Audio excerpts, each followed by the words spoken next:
We're excited today to welcome Melissa Marsh from PLASTARC to the Future of Work podcast.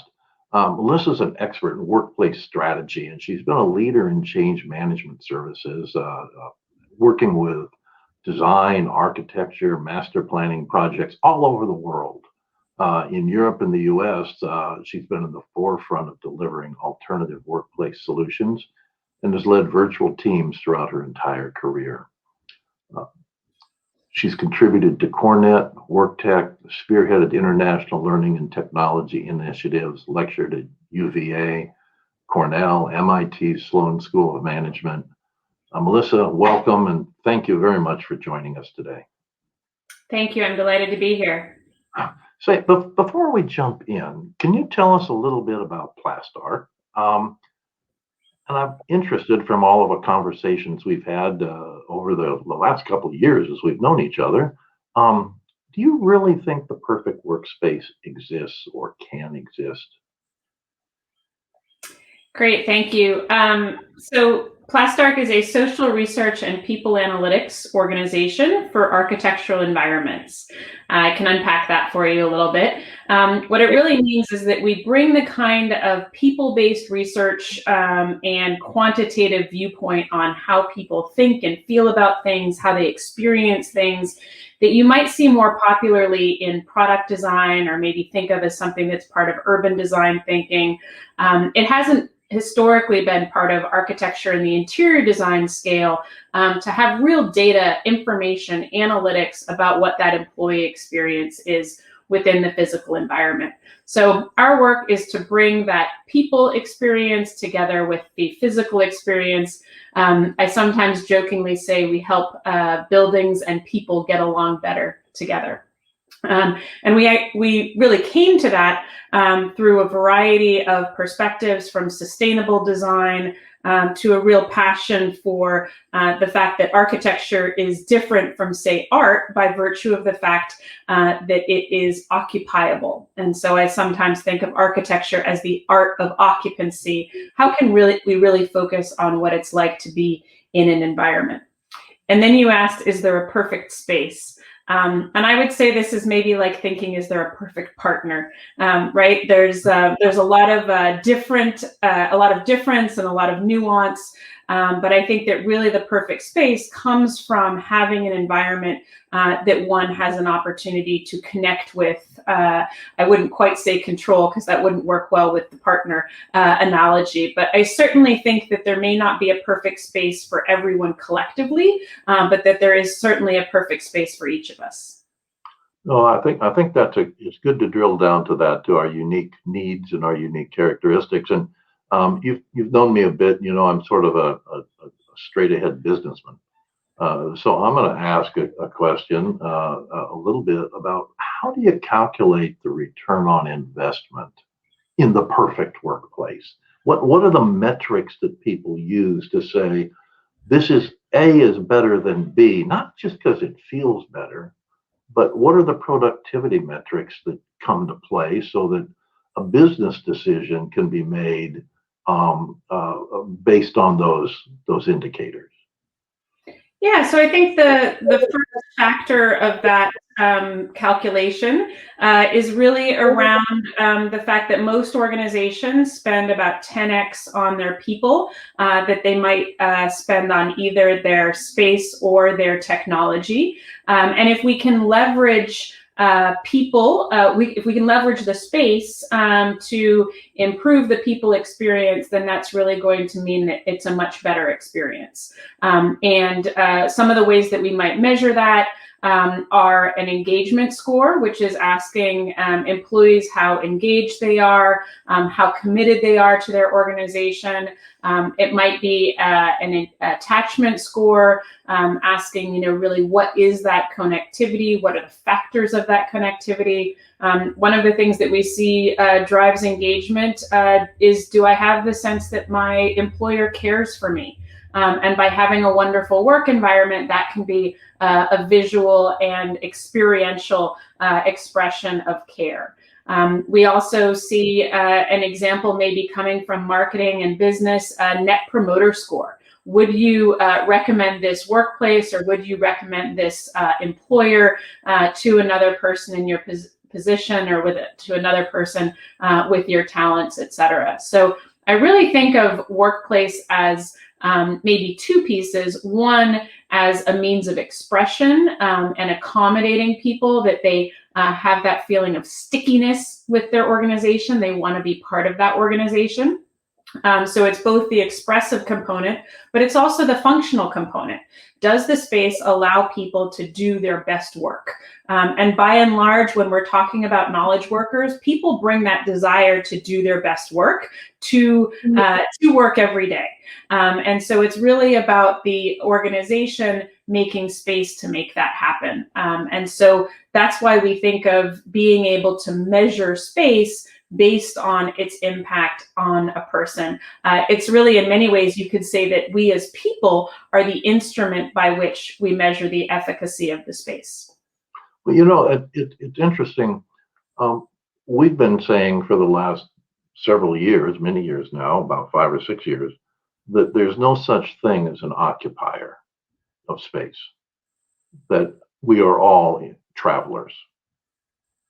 And I've traveled all my life, and I've always traveled when I worked overall. And I know what you're saying, what you're suggesting. I know I work a lot better when I travel, when I'm accommodated in places where I'm very, very comfortable. Right. And the comfort can be a quality level, it can be a service level, it can be an environmental level, all those things. And when you find that magic spot, that's where you always go back. And so I really get that. But as we look at the worker as a traveler instead of an occupier, how does a company blend all of the places that a person works into that single environment to perpetuate the same quality structure? Because again, you're at your residence today, so am I. We've kind of been locked into a different officing environment overall. Generally, you know, yesterday I was in my office, I was in a meeting rooms, I was in my office. Today I'm at my residence.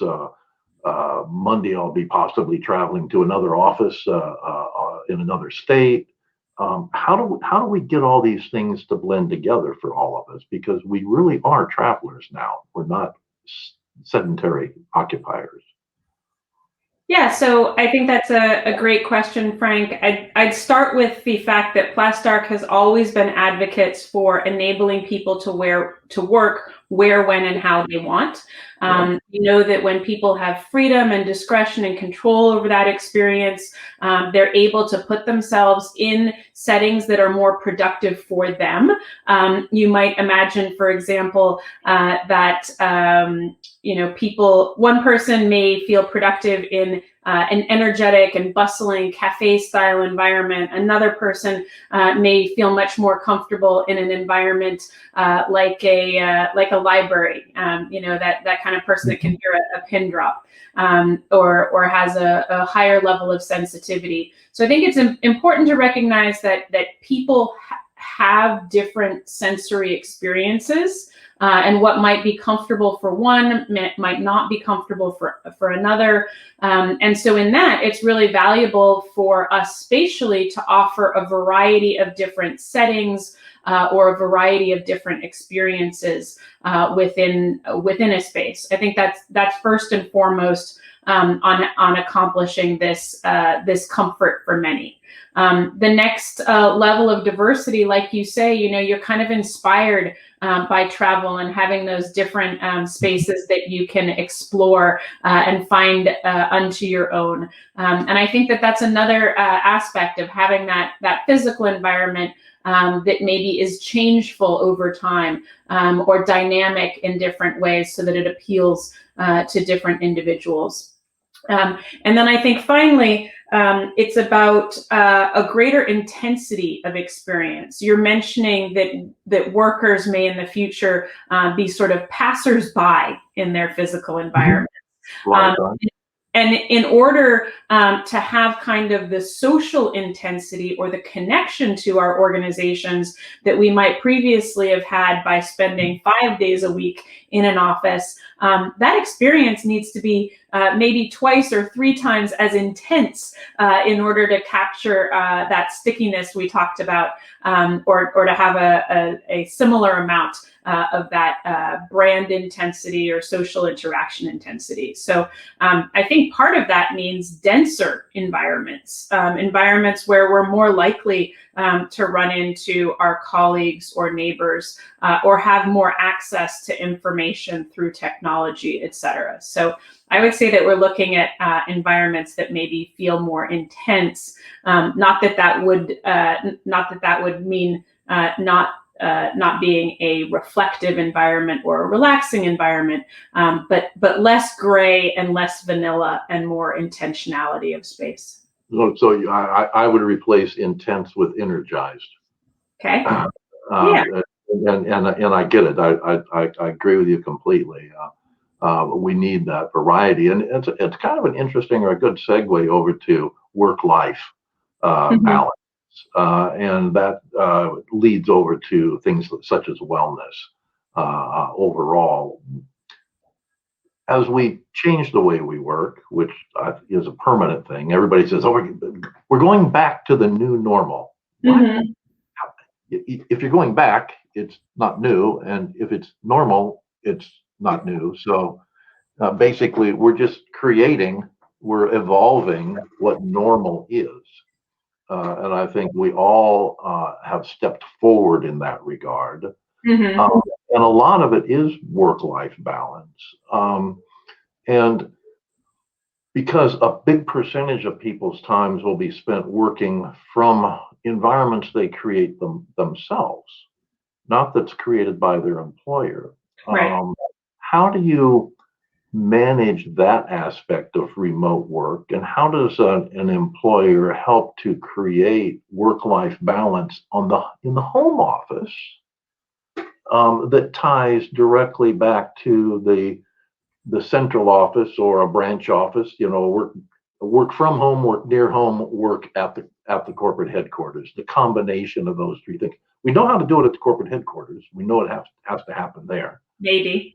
We think we know, and we know that people don't always want to work out of their house, or maybe their home isn't suitable for that, or their lifestyle isn't suitable for that. So work near home, and that may be a corporate environment. It could be a co-working or a business center environment, or as you mentioned, a library. It could be any number of third places. Mm-hmm. But an awful lot of us will continue to work a greater percentage of our time from our homes. And how do you blend those together? Yeah, so I think the first responsibility of an organization is probably at that ergonomic scale, to make sure that an individual has the information they need in order to set up a desirable environment for the work from home condition. And that ergonomics is not just a chair, right? It's lighting, it's the physical environment, it may be greenery or visibility of greenery. I think it's actually really desirable that people have had this COVID moment as an opportunity to set up their work settings and see how they like to be working. And then I'm really hoping that people bring that information back into their office environments. And I'm expecting that they will want more control over those environments than we've seen before.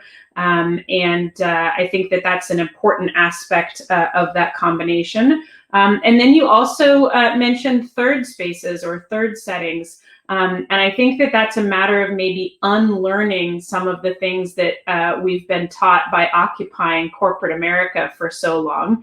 Probably back when many of us were college or university students or early in our career, we may have sought out places that weren't offices or homes that we enjoyed working. And so you kind of build up a model for what you like, or what you like when you have certain tasks. And then you can go and find those spaces either within your community, or maybe we'll start seeing some more of those findable or unique spaces within the office environments? I think that as we progress forward, we've been pushed into our home office and other officing environments a lot recently. We were already on the verge of much of this, as you know, as I know you've been preaching for a while. But we've been pushed into our home office environment and to change the environment we work as a result of this pandemic, and mostly by government. Government saying, "Hey, you got to do this, you got to do that," and there's been a lot of responsibility taken by government there.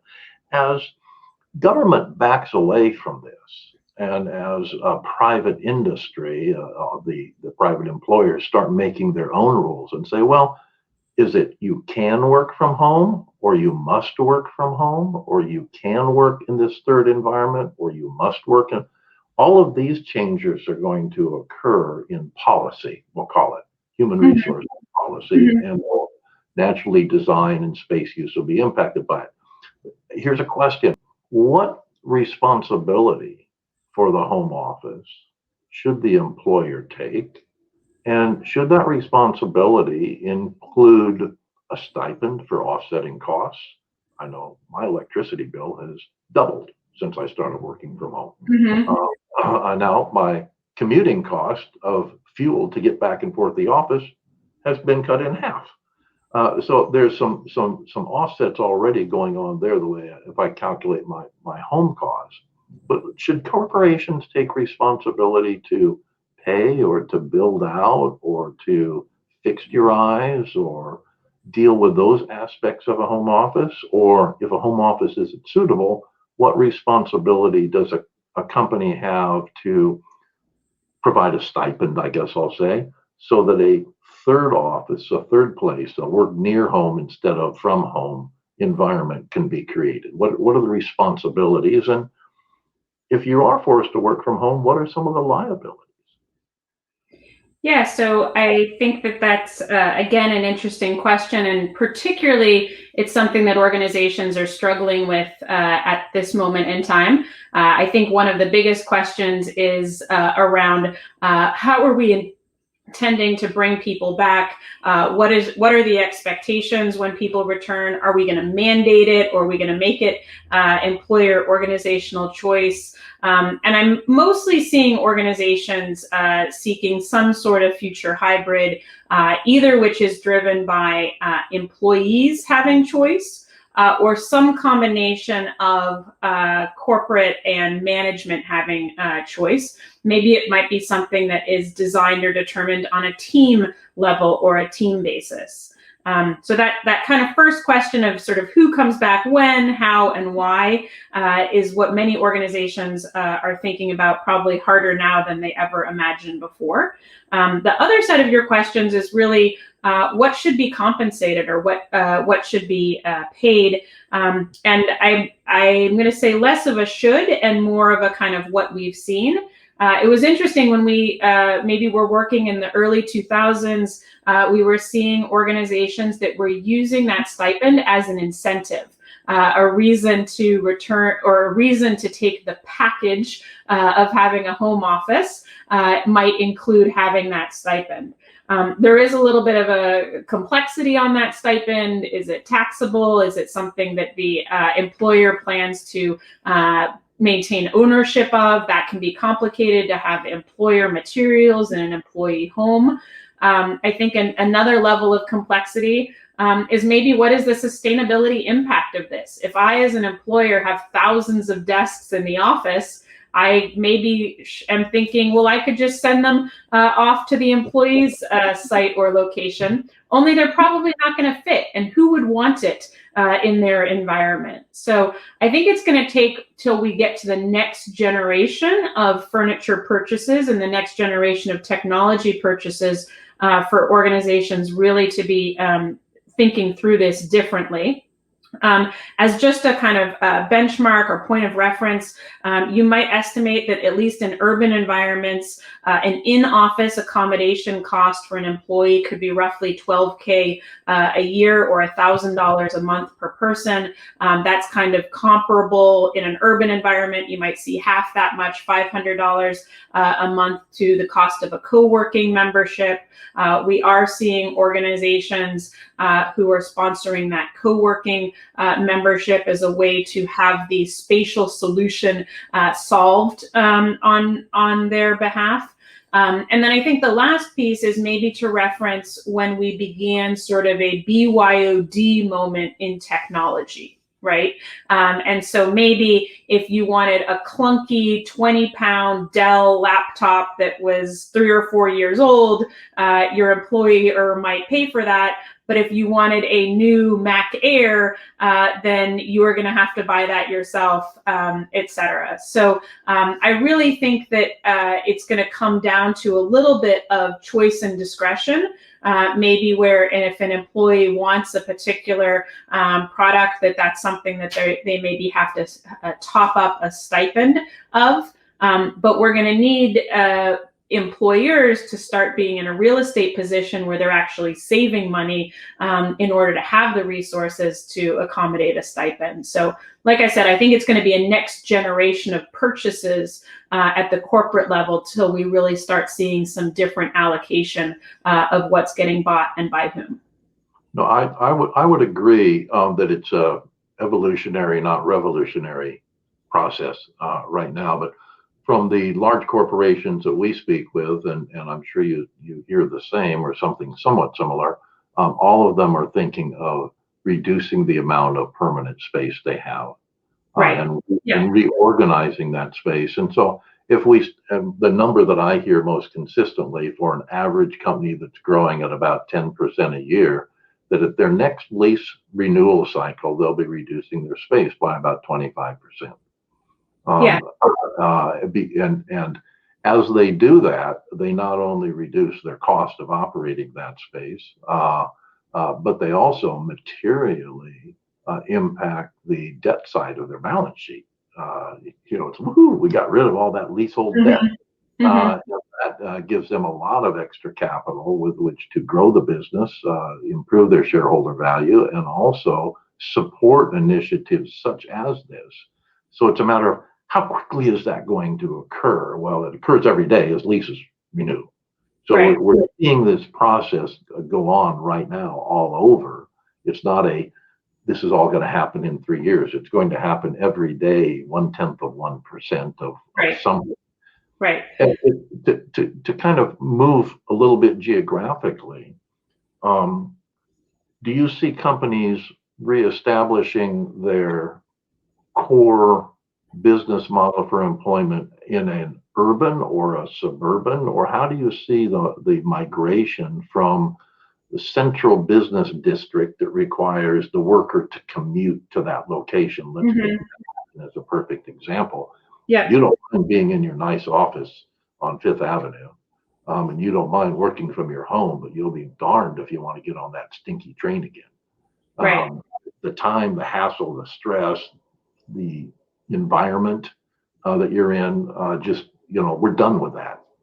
So how do you see the relocation of workplace fitting into the creation of these environments that you're talking about?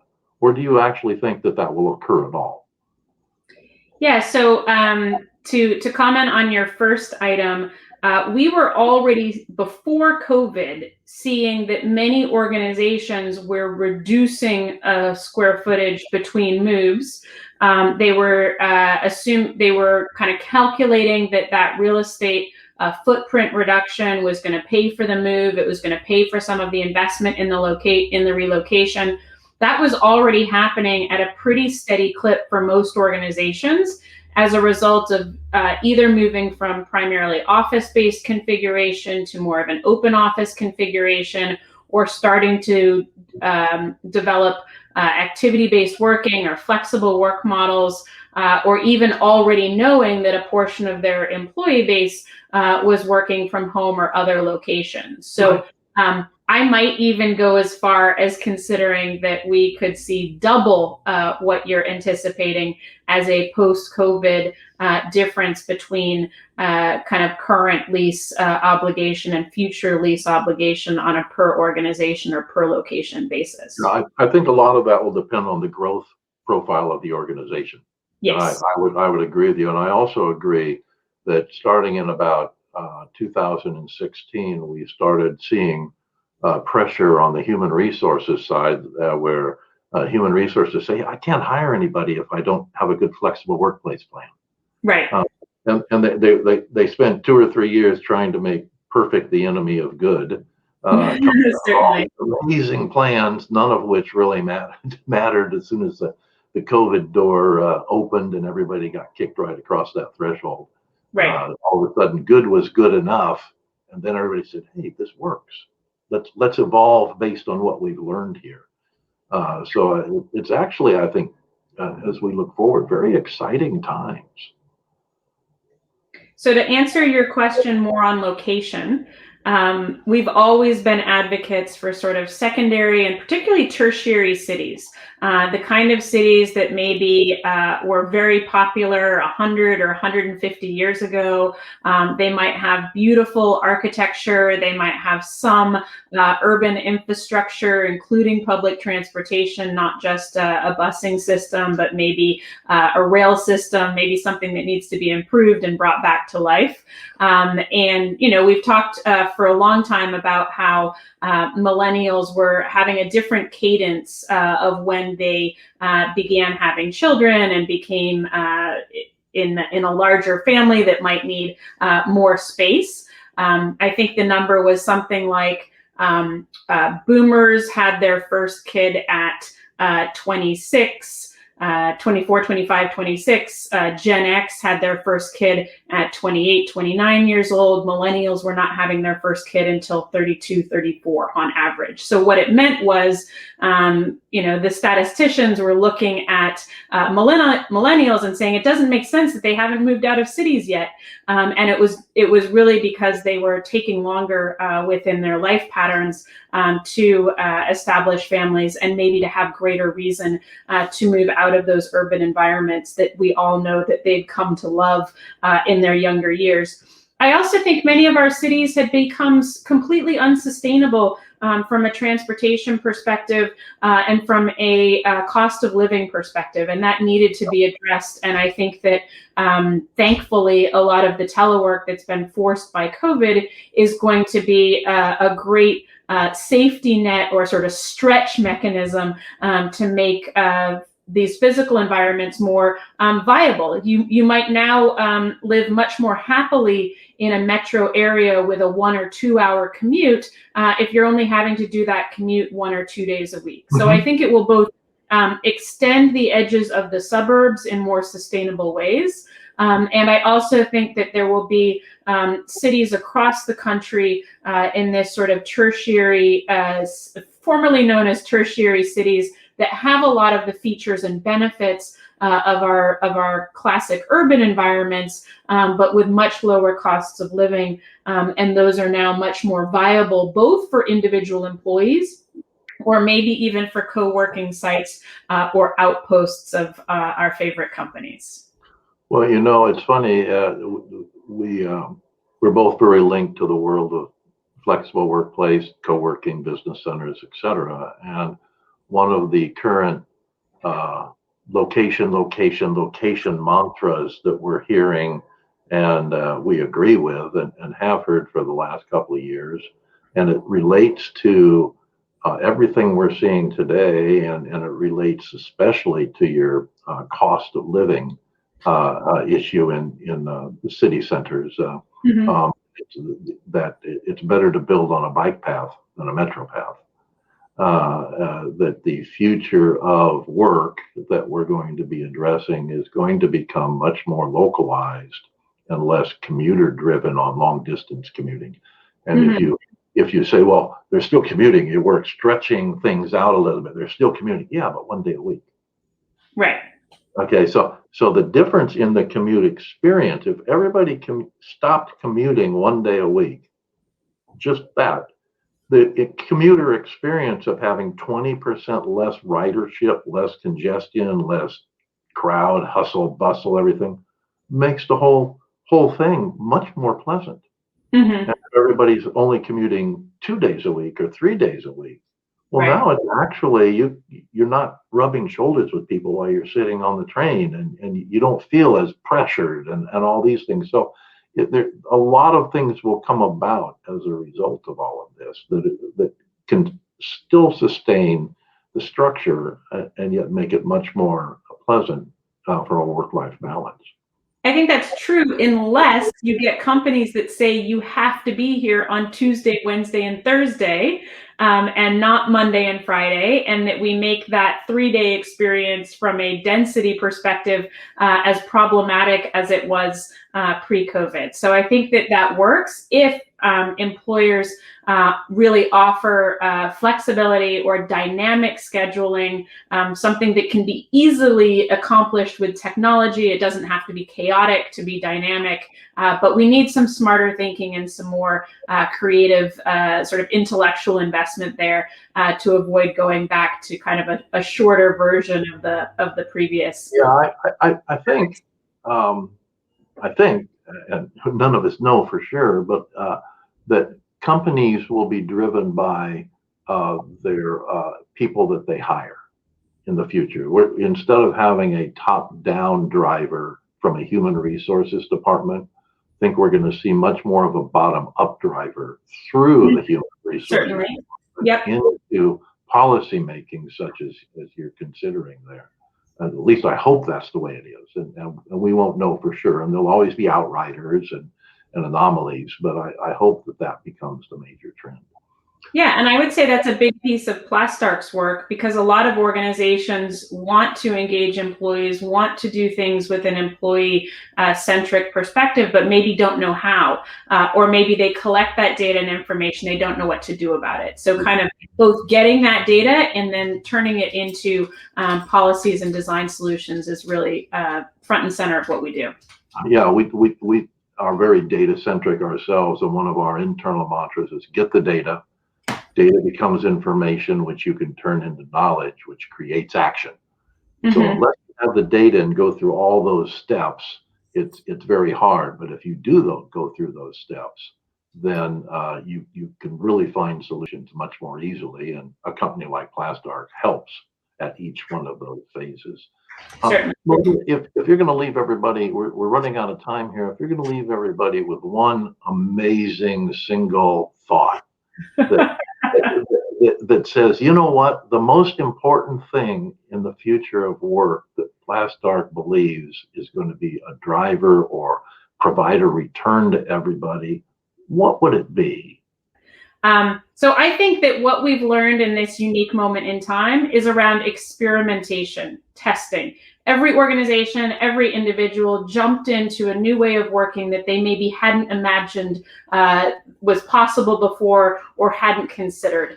And so through experimentation, we now have different modes of working, again, either as individuals or companies that we didn't know possible before, and we have really come to embrace. And so whether it's increasing wellness, improving diversity, having more multi-sensory environments, this conversation about urban or suburban, I think that what we've all learned is let's try it and see, and maybe try it, test it, have some research and results, and keep doing things differently rather than getting stuck in a track of maybe something that is just okay work experience rather than an amazing work experience or that fall in love with work experience. Well, if I could summarize that, I would just say have the courage to embrace change. Absolutely. Well done. That really is what is important right now, is to having the courage to embrace change and to enjoy it, not to be afraid of it, but to actually embrace it with joy and look for new ways that are going to drive the future of work overall. Melissa, how can people reach you if they want to know more about PLASTARC and want to be able to interface with you directly? Absolutely. So I'm Melissa at PLASTARC.com. You can follow us on Twitter. Our handle there is PLASTARC. And that's PLASTARC, and we'd love to see you in any format. We also have a monthly webinar and a monthly newsletter. So come to our site and sign up for those. Great. Well, thank you very much, Melissa. I really appreciated your time today and the contributions you're able to make towards the overall, the total topic of the future of work. Thank you. Thank you, Frank. Really appreciate it.